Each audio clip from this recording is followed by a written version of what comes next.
You're listening to the Empower to Heal podcast. I'm your host, Dina T, and I'm so excited to take you on a journey through stories of everyday experts as we share the ways we've harnessed the power inside us to improve the quality of our lives and the health of our minds.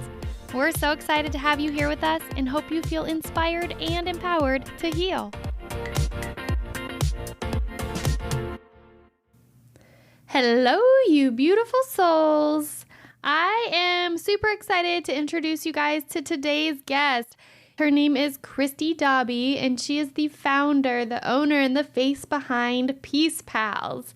You guys, it can be lonely navigating a world with mental health struggles. I know from my own personal experiences with postpartum anxiety and living with anxiety, how difficult this can be. And oftentimes you can look to the left and the right of you and wonder, does anybody else get it? Why does everybody else look so happy? And here I am feeling this torture inside my body. Well, that's my experience with anxiety. You guys might have another experience with what you've gone through in life. But there can be a common thread of loneliness with people who are experiencing big things or navigating mental health struggles. And Kristy Daube created Peace Pals to treat just that. Peace Pals is a global initiative that joins individuals with similar struggles in an effort to combat the feeling of loneliness that often accompanies our experiences.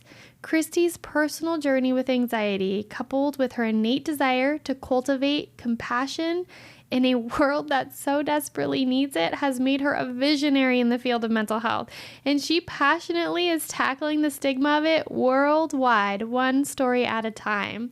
This amazing woman is a Boston native who is now living in Atlanta with her husband, Michael, and her two children, Trent and Juliet, and their dog, Roxy. And I'm so excited to introduce you to Kristy today. Hi there, Kristy. Thank you so much for joining the Empower to Heal podcast. Hey, Dina. I'm so excited to be here. I'm excited that you agreed to join in the first place. I know we've only known each other for a week, and I know.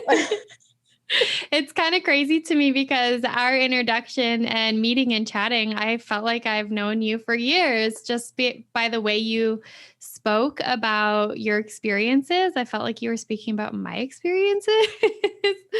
And it was a really cool, coming together. Yeah. And I think that's why it's so important to, reach out and talk to people. Connections are so powerful. I think we underestimate them. Oh my goodness, I couldn't agree more. So you have recently, the same time I started this podcast, you started your own venture. It's like a organization per se called Peace Pals. Yes. Can you tell us a little bit about it? I would love to. So Peace Pals is an initiative that joins people from around the world on real everyday matters. So things that can leave them feeling vulnerable or alone. And the way that we make those connections is simple. People share their personal stories of struggle with us, and I facilitate connections between individuals who have similar experiences so that they can serve as peace pals to one another, sort of like new friends who will support and encourage one another, during the tough days and during the really good days too. I absolutely love this concept because sometimes it feels like we're going through our hardships in our life by ourselves because we don't know somebody that's experiencing the same thing, or people aren't being transparent about what they're experiencing. So it can feel so lonely. So the fact that you're bridging that connection, that has healing in it right there. Yeah. Yeah. I mean, that feeling of loneliness is real and it's scary. It's a scary place to be. So I actually started Peace Pals from my own journey. So, this is a passion project for me. It started with my own journey through anxiety, something I've dealt with my entire life, and not only during stressful situations. For me, it comes in waves. Sometimes there's a cause for it. Other times it's just this persistent worry that just decides to follow me around for the day. It's my little annoying sidekick. And growing up and even into adulthood, I had never known anyone who struggled with it the way I do. And just like so many people with mental health issues, I think that it's just not spoken of. Either you don't think people will understand, or you're embarrassed for whatever reason, or you think you're crazy. At least I know those are feelings that I've had. Yeah. So I hid my feelings as best as I could. And when the day was over, I'd let them consume me, and I would be alone in silence, just, letting myself feel those feelings. And that's when I realized that ignoring the issue was just making it worse. So, like you said, it wasn't long ago when I thought, I can't be the only one who feels this. So I need to change that. I need to change this feeling of isolation. It doesn't matter how many people are around you. It doesn't matter how supportive your family is or your significant other, but that struggle with loneliness to me, it's almost worse than anxiety. So I thought, what can I do to help change that? And that's when the idea behind Peace Pals was born. I love that. And I love how you speak about your experiences with anxiety. Like it just followed you around like an annoying sidekick. I think That's what it feels like. it does feel like that. It's like sometimes I think of it as like, for like depression, you think of it as like Eeyore with his like harumph, like following around. Sometimes I feel like it's Mhm. this like I don't know, rapid fire breathing dragonfly, like following me around, like just right there. And I'll tell that to my husband sometimes. I'm like, it's not like butterflies. It's literally like fire breathing dragon fluttering like inside you. And he's like, okay. I think that's pretty accurate. That's that's pretty accurate. Man, but I am grateful that you also brought up that because we experience these things and feel loneliness doesn't mean that our support system is inadequate in any way. Our support system can be absolutely beautiful and strong and wonderful and supportive, and at the same time, might not be experiencing something we are. So the relatability isn't there. And that relatability speaks volumes when you're going through a huge emotion or experience that just feels so heavy or isolating. Yeah, and that's why I think that talking to someone who truly understands through personal experience is just so, so important.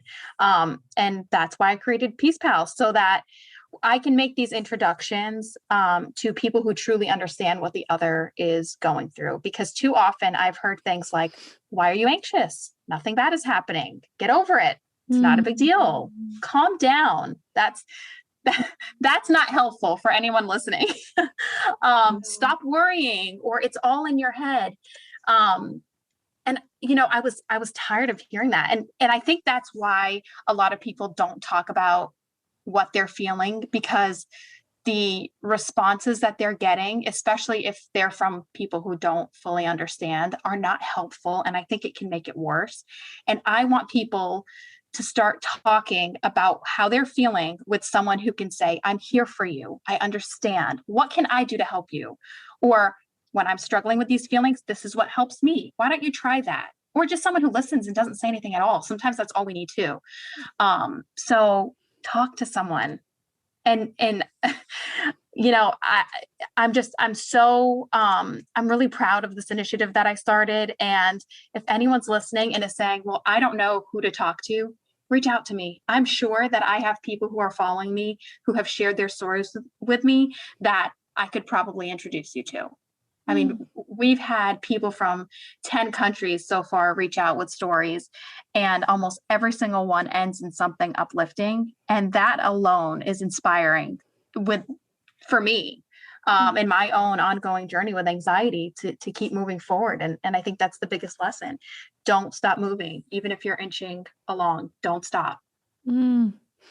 How powerful. And to think that you have crossed oceans with this initiative. Like this I has have. been in a short time span, you have already started impacting so many lives on their journey of healing and connecting with people. Thank you. I'd like to think so. I'd like to think so. I mean, it's every time I receive a story, it's healing for me, because I feel like I'm now responsible for helping this person on their own journey. Mm, And it's a responsibility that I don't take lightly. And to just see it on a global scale it's a dream. It's a dream. mm. And to know that like it's working, like it's It's working. working. It's I love working. that you can go from a place, and I think that all of us as human beings want to accomplish this throughout our lifetime, but be able to use our own life experiences to shape and find a way to move forward and give back to other people around us because we're all human.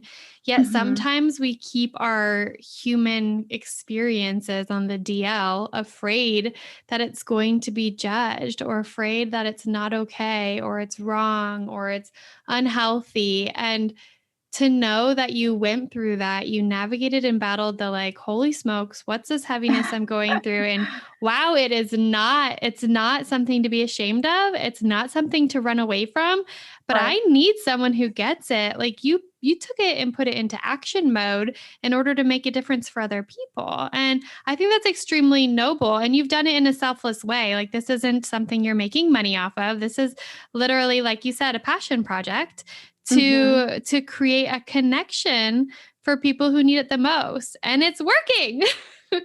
It's working. Yeah, and I mean it's just the beginning. So I Mhm. really just want to, make the biggest impact that I can. And when you bring up fear, it's funny because the first time that you and I spoke, which was like you mentioned earlier, only about a week ago, Yeah. you had said you're so fearless, and this has stuck with me for the entire week, and I think about it so often. I probably think about it every day. Mm. Um, you said you're so fearless for starting something completely out of your realm of experience, and Mm. I remember saying to you, it's not that I'm fearless. I don't think anyone's truly fearless. Um, but this is a passion. So I call it passion. And to me, passion will trump fear every single time. So that's why I'm here to tackle mental health across the globe, not because I have experience in mental health, issues professionally. I just took something that was really real to me and painful and hard, and I said, we're not doing this anymore. Mm. And you know, it's not that I'm fearless. It's scary to try anything new. And I think anyone who has anxiety knows that sometimes you get stuck in your head like, should I really be doing this? Are people going to trust me to do this? The passion quiets those fears really quickly, I think. So Mm. that's what keeps me going. It's the passion. If I can get through this, then I'm bringing other people with me and we're going to get through onto the other side. Mm. Passion will trump fear every single time. That's I right. wrote that quote down. That's so wise. And it's true. If we live in a state of fear without our understanding our why, right? Why are we Mhm. doing it? If we don't understand our why and have that anchored in something meaningful and powerful for us, then we'll let fear kind of capsize us. We will. Mm, And there is so much to lose when you let fear do that. mm. I feel like that can speak to the folks who are questioning if they have a story to share. So, something that you shared when we first spoke was every single person has a story. And Mhm. I was grateful that you said that because I was like, why are you reaching out to me?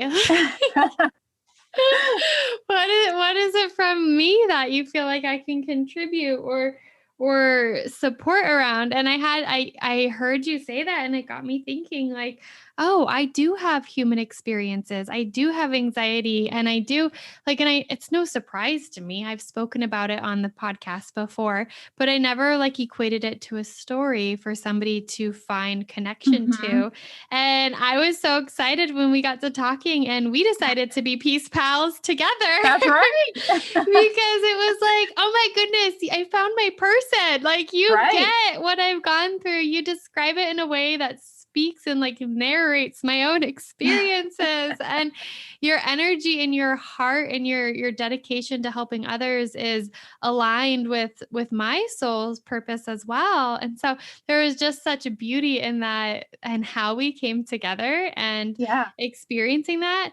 But the statement you made of everybody has a story has really, really stuck with me and opened my eyes to the reality that Mhm. we oftentimes minimize our own experiences, and that stops us from recognizing the importance of them and how they impact us and how they connect and relate to others.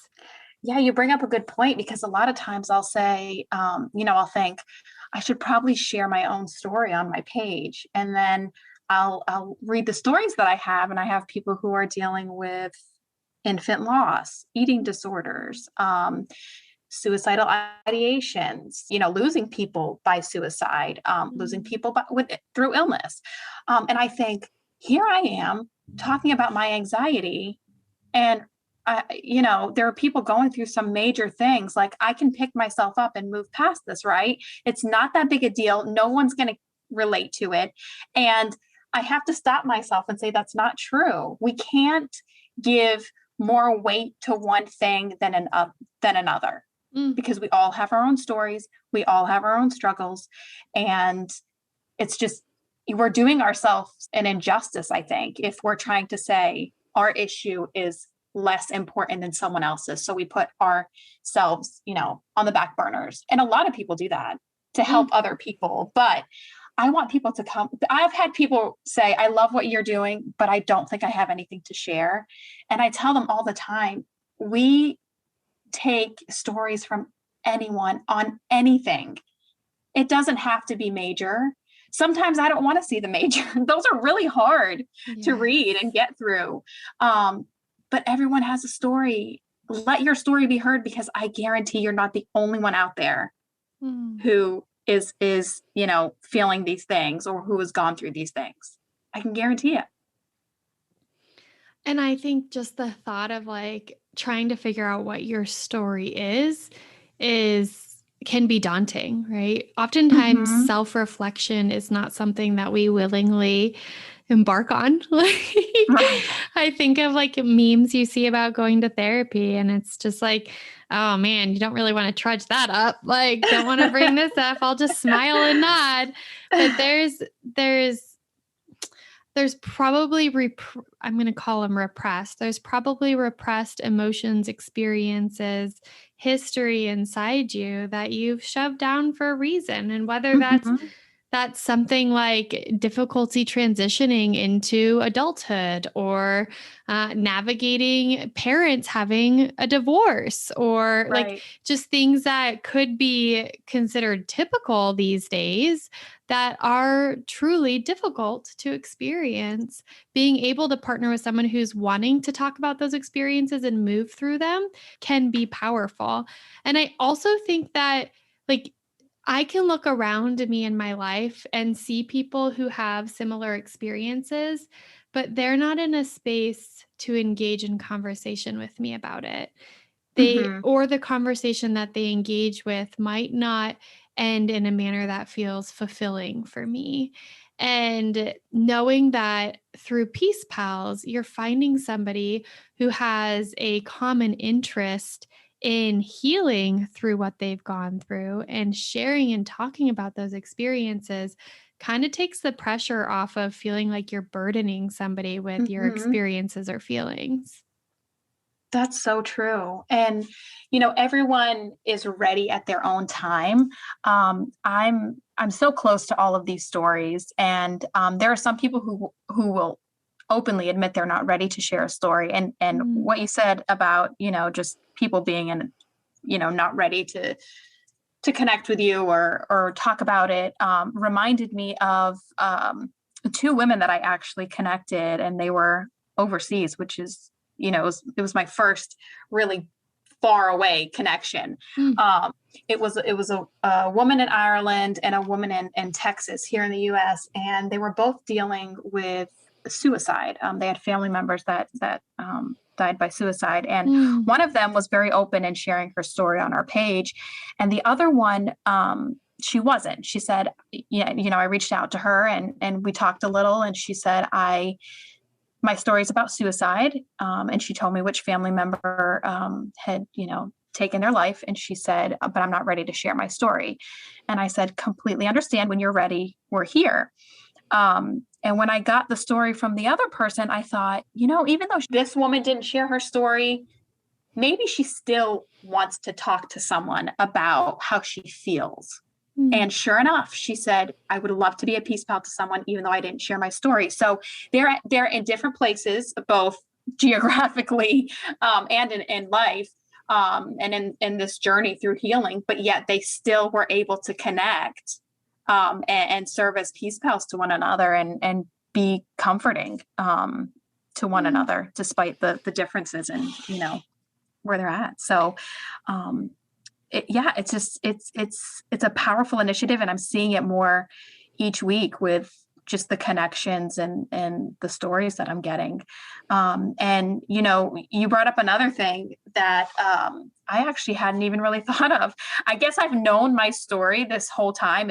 It's been my buddy, my anxiety buddy that follows me, which I should probably name now that I've introduced him to everyone. What will you name him? Let's think of a name. I don't know. We'll have to think of a name before the show's over. I know. But you had said maybe, there are people who don't know their story. And I think that's another reason to read these stories on Peace Pals, because I guarantee you something is going to click when you start reading through these stories. They're so vast in topics. And, if maybe I have a story. You do have a story. Whoever you are right now listening, you do have a story. Go to the page, read the stories. Maybe something will click and you'll say, yeah, I'm not ready to share my story, but I want to connect with this person. Yeah, I appreciate that opportunity to recognize, like, okay, not everybody's ready to open up and like kind of let their heart bleed out, but they are in a position where they're lonely and they're needing a pal to experience peace, whether they feel like they have to show their soul and bear that, or whether they can just identify the need for a peace pal. This can fit that bill. It can. It really can. I hadn't thought of it like that. I think that's a beautiful opportunity too. And that can allow people to continue to feel safe, right? Oftentimes being vulnerable and sharing your story takes environmentally a sense of safety and intrinsic sense of safety and a support system around you, because once you start letting it out, it seeps into parts of your life that you're not quite cognizant that it's going to happen, right? Like you're not aware that all of a sudden it's going to impact your sleep, or you might have nightmares, or that you become irritable, or that it triggers flashbacks of the incident that's happened in your life, or your thoughts start consuming you again, or you feel guilty for sharing, or you start questioning every word that you said when you shared. And you don't have to go through that if you're not in a place to feel like you can in like a healthy way, healthfully navigate sharing and opening up. It's really assuring to know that you can still obtain a peace pal through your guys' initiative. Yeah. And I always tell people, your comfort is my number one priority. It's not, having you share a story or that's it. It's what are you comfortable with? If you're so interested, a lot of people are like, I'm so interested. I love what you're doing, but I just don't know how I fit. There's no mold. This isn't a puzzle. We take you as you are, ready to share, ready to befriend someone, ready to just read the stories and follow along. Whatever it is, we're here. So that's all, you can make a difference in so many ways. So when I first started this, I thought, I'm going to make a difference by connecting people. And, that's one way, and that's very true. But I've had people reach out to me and say, thank you for asking me to write this, because it was therapeutic just to get it down on paper. So there are just so many ways that, we can all be helpful just by listening, engaging, connecting, reading, educating ourselves. The sky's the limit, but let's just keep moving forward. I know the days are hard, but there's so much good out there, and let's tackle it together. And I know that when you're creating this, so this platform is through Instagram. You have an Instagram account, Peace Yes. Pals, and you're putting up like an image and quotes and like a paragraph, right, around Hmm. an experience or a story. Is there a way that it could also be completely anonymous and only you know the person's identity so that they could say, like, hey, I'm going through this, but I don't want anybody else to know except for maybe my Peace Pal who might get it too. So I'm gonna let you in on my life here for a minute, Kristy. I'm gonna share this with you, but can you not attach my name? Can you make it anonymous and make the connection? When the connection's made, then like the person can disclose their identity to their Peace Pal rather than like their identity being disclosed to the world. Yes. Like I said, I just want them to be comfortable. I've had people who have said, I don't want to share a photo of me, Mm-hmm. which I typically don't ask for anything specific. I just say, send us a photo that will resonate with the story. But I've had someone who was very adamant and said, I just don't want my picture out there. And I said, that's fine. Is there a place that you like, or, um, is there a photo that you like that you want to share so we can attach with your story? Because it was a powerful story. And she said, actually, there is. And she sent me 3 beautiful pictures of a beach, which I think was by her house out on the West Coast. And we did that. I've had people say, I'd rather you not say where I'm from. Can Mm-hmm. we just say US? Can we just say Florida? So yeah, I mean, I haven't had anyone ask me not to include their name, but that's easy. We don't have to do that. Beautiful. So Yeah, I yeah. can think of that. I can think of so many instances where people wouldn't want the world to know their information, but they're lonely and they Mhm. want a pal. Like, Right. yeah, Yeah, I beautiful. mean, we're in this digital era. We can do anything. I mean, we can Yeah. keep you anonymous. We can blast your story to the world. We can do a video of it. We can post a photo. I mean, really, it can be anything. I Yeah. also appreciate when you say, like, so the digital era bridging the gap of time and space, right? Like, you Hmm. can in real time connect with somebody on the other side of the world that you can relate with. And there's a lot of benefits in connecting with somebody who's completely different than you because they have their own experiences, upbringing, culture, insight, ideas, things that work for them that may be completely different than anything you've ever been introduced to before and Right. could produce many more coping tools or resources for you to explore healing in a way that you never even thought was possible. Hmm. And it brings me back to a time in my life when I actually sought counseling for postpartum anxiety and depression. Mm. And I think counseling is great. I mean, it really helps you uncover feelings and thoughts and reasons for, all of those things. But I don't think it's for everybody. Mhm. Just speaking from my own personal experience, it did very little for me. Talking about my childhood, which was incredible, or talking about relationships, the relationship I had with my husband, which was also great at the time, it didn't really uncover why I was feeling this way. So nothing that this counselor could tell me would make me feel better about myself, Mm. because she was just trying to figure out why this was happening. And sometimes there is no why. Um, you talked about repressed feelings. I think that there's people repress a lot of things, memories and experiences. And I can tell you I've repressed feelings, but there hasn't been anything traumatic in my life that's caused the anxiety. I mean, this buddy, I don't know, I still don't have a name for him, but he's been with You me can call since them I like was born. we can call them like Pesky Pete or Anxious Allie or Anxious Allie. I like that.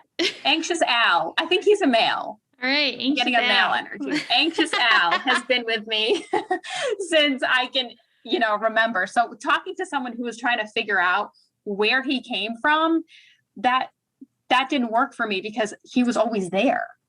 There wasn't Mm. one thing. So when you and I started talking, like that's all I needed was just someone who is like, oh my gosh, you think that way too?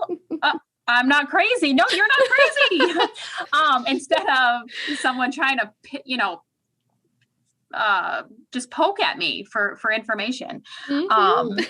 So that's why it doesn't matter where you are in the world.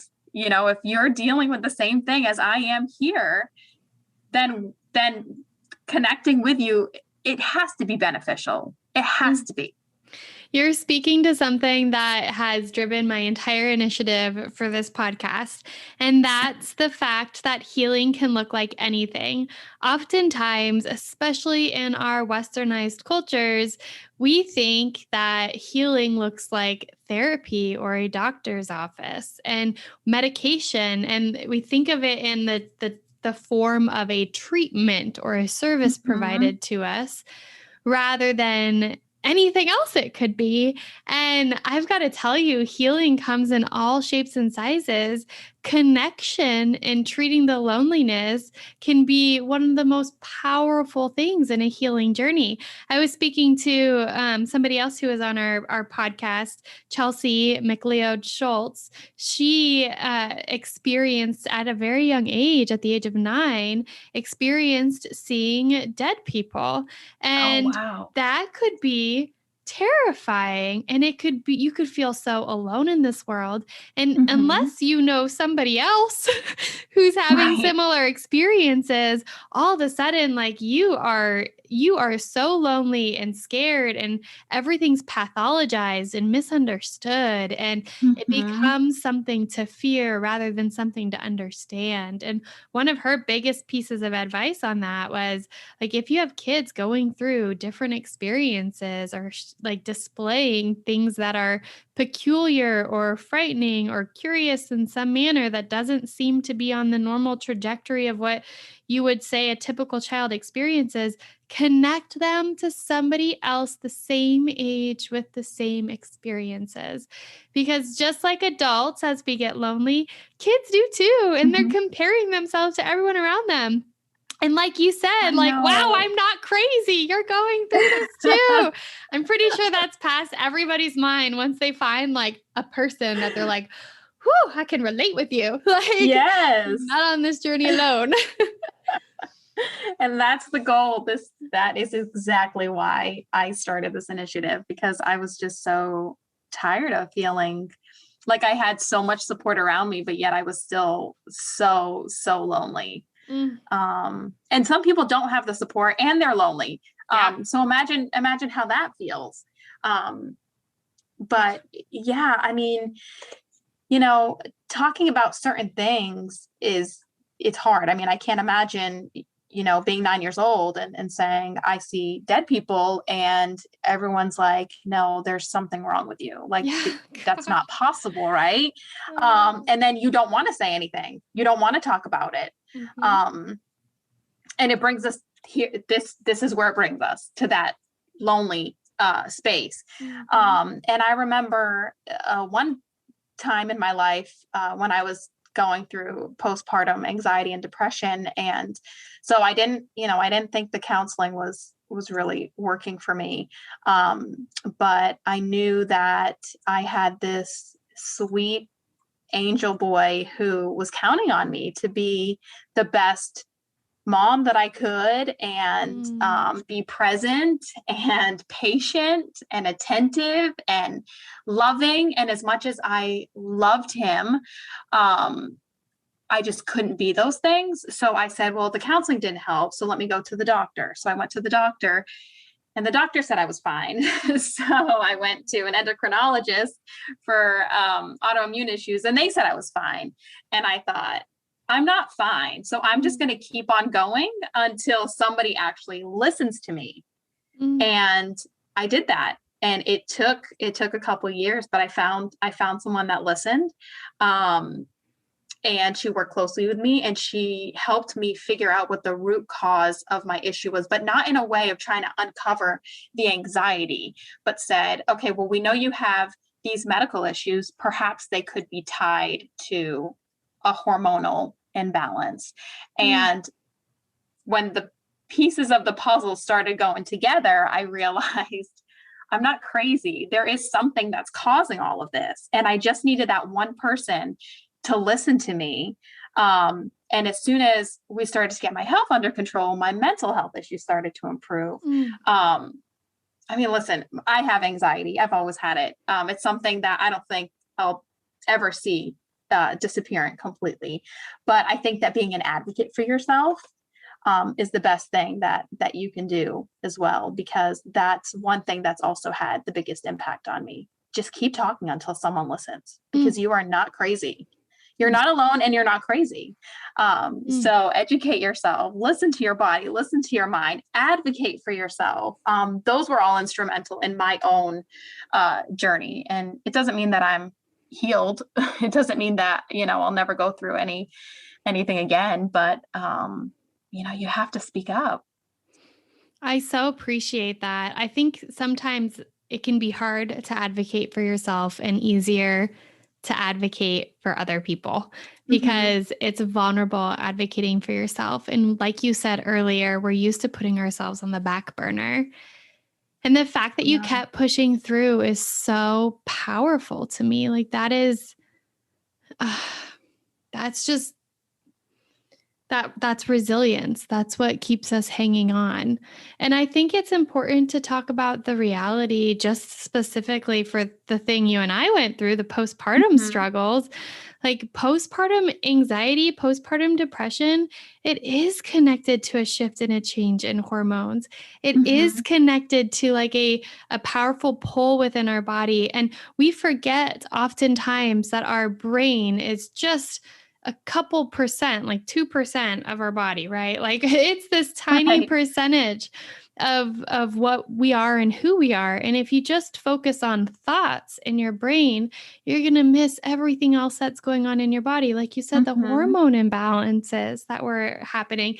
You think of like the gut and the brain connection. There's so much science between huge. Like a healthy gut and a healthy brain. And if you can treat getting a healthy gut, oftentimes you see a lot of the struggles with the brain, like moving through depression, fatigue, anxiety, memory loss, like anger. There's just this, the body and the brain work together and in harmony, and we cannot treat one without treating the other. And we cannot look at an ailment or a struggle in one without considering the rest. It's true. And I think that the biggest issue out there is that a lot that you mentioned, the different brain issues that people face, and that's invisible. Autoimmune issues, that's invisible. Anxiety is invisible. Just because it's invisible doesn't make it any less important. Just because you can see that I broke my arm, but you can't see that my brain feels broken, doesn't mean that, it's not there. It's there. It's so real. And I think that's why I had to advocate so much for myself, because a lot of the things that I was going through, they were invisible things. You couldn't see any of them. On the outside, I was the picture of health. I mean, I looked like I had, a great life. Everything was picture perfect. If you want to scroll through my personal Instagram feed, you're going to see the smiling faces. You're going to see the clean house. Nobody sees the corner that I shoved everything to. Nobody sees that I had insomnia. Nobody sees that I have skin conditions.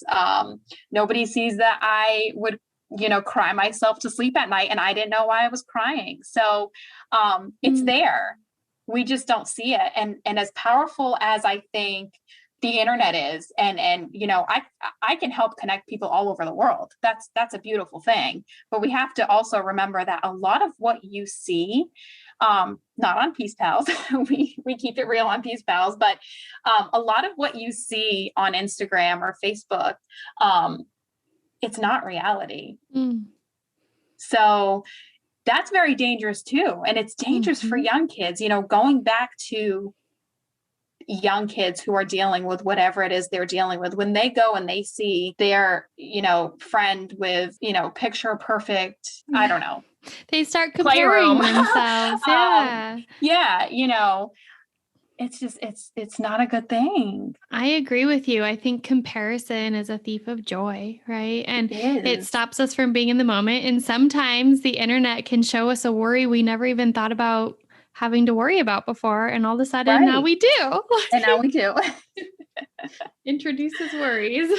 Yes. Mm. So it's tough. I mean, life is amazing, and then it can seem awful, and then it can be amazing again. And Mm. I think we all have these seasons filled with the most beautiful moments and the most beautiful memories. And then there's times when we can't even catch a break or catch our own breath, but then it gets better. And it's one heck of a journey, right? I mean, I And think that we have to hold on tight enough to make it through the rocky roads in order to enjoy that ride. yes. And it's beautiful to hear like the opportunity to see and witness hope. So how you talk Mhm. about like it's hard and then it gets better and then it gets hard again and then it gets better, like Yes, that is life. That's that's life. the entirety of life is those human experiences. And the fact that you can see other people in their world getting better can give hope that yours can be the same, especially people that you can relate to. Like if Mhm. you can see somebody on Peace Pals, see a profile or a post on Peace Pals of somebody that you can relate to, and then you witness hope in what's written there, all of a sudden you like that hope is transferable. Like you are beginning to experience, oh wow, they could do it. Maybe I could too. Yeah, and like I mentioned before, a lot of the stories that I get, they end with something inspirational. So something Mhm. good came from the struggle, or Mhm. even if it didn't come from the struggle, something good still happened. They turned their experience around in a way that I think is inspirational to so many. Mm. So I love, that without even asking for it, people just send me their journeys, and there's always a happy ending. It's a beautiful thing. So tell me a little bit about how people find you and what the process looks like to be connected to a Peace Pal that already exists or to have your kind of post posted to reach out and find your own Peace Pal. Sure. So there's a couple of ways to be connected as a peace pal. Since I'm very close to each story, when I come across similar experiences, I usually reach out to both individuals and I'll ask them if they would be willing to virtually meet someone who has a story like theirs. Once they confirm, I make an introduction and I let them take it from there. Another way is for someone to reach out to me. So like I had mentioned before, the woman in Ireland who said, I'm not ready to share my story, but I want to be a peace pal. What can I do? Or can you keep me in mind? Whatever it is, I can do that as well. So when the opportunity presents itself, I'm right there ready to make that introduction. To submit a story, they can either email my story at peacepals.org, or they can visit peacepals.org, and there they can share their own story. They can upload photos, include their name and location if they choose. We're on Instagram as peace_pals, and my DMs are always open. So if someone wants to send me a DM, that's just another way to reach me as well. Perfect. And one last question around being connected to a Peace Pal. What if you get connected to a Peace Pal and you're like, we're not really jiving? What are the next steps? So what I like to do is I like to check in about a month into the connection and just kind of do a pulse check, see how everyone's doing. Is there anything that could be improved in the process? Because I don't want to just, connect these two people and leave them in the wind. Hmm. I feel so connected to these stories. So I always do a check in. I have not had any negative feedback yet. I mean, I've had a few people that have said, we've both been pretty busy, but we follow each other. We check in every once in a while, but we haven't really spoken a ton, but we follow each other. We like each other's posts. And, I'm inspired. This one person specifically said, I'm inspired that he, with all that he's doing in his life, even though we don't get to connect, but because I follow him, I'm inspired by that. So, I know that not every connection is going to be perfect, because people, on paper, people might seem perfect, but maybe that just doesn't happen in the real world. Of course, that's not what we want, but I do check in. So I won't leave anyone feeling unhappy or lonely. I love the commitment to the outcome. I think that that's beautiful follow through, and it's necessary, because if somebody gets the courage to reach out and partner up with a peace pal, and then it's not meeting the need they wanted to, that can feel really discouraging. And so knowing that they're not just kind of left in the wind, and that there's this follow-up and support system and commitment to that end goal, I think is beautiful.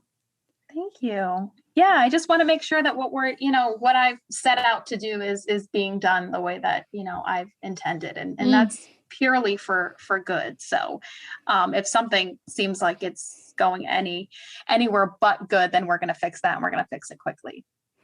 I so appreciate that about you, Kristy, and I appreciate your initiative of Peace Pals. I'm happy that it brought us together in our new friendship. Me too. I'm excited to have another person in this universe that's dedicated and committed to helping treat and partner with people who are on a journey of healing. Yeah, we're all on a journey, aren't we? Oh my goodness. Yes. Yes, we are. Every single one of us. I was telling somebody today, we were talking about healing through trauma. And I was like, man, that healing will never be healed. It's always healing. It's an evolution. It's an evolution of growth. And we're not going to be the same person we were before the traumatic event happened. And that's okay. Yeah, that's okay. That's life in a beautiful way, because we are ever evolving and growing and transforming. That's right. Alrighty, Kristy. Well, thank you for joining us. Yeah. I will put the links in the show notes of this episode so that people can find your website and connect to your Instagram account, and reach out if they have any questions or if they want to become a Peace Pal. Perfect. I'm looking forward to it. All are always welcome. Thank you so, so much for tuning in today. I hope you are feeling inspired and empowered in your own healing journey. I know that many of you listening might be reflecting on your own stories that you may feel called to share. If so, please reach out to me at dinat@empowertoheal.com. That's DENAT@empower2heal.com. Or drop me a message through my Instagram handle at empower2heal. I would love to connect with you and learn about your journeys so that we can hopefully continue to spread these powerful life lessons on empowering ourselves to heal. My contacts will also be linked in the show notes below so that you can easily find me. We are so eager to start a movement in showcasing the many ways we can heal. And you can be part of this movement too by capturing images and tagging them #empower2heal on Instagram. We look forward to seeing all the ways that you are empowered to heal. I love you, beautiful souls, and thank you so, so much. Please be sure to subscribe, like, and review.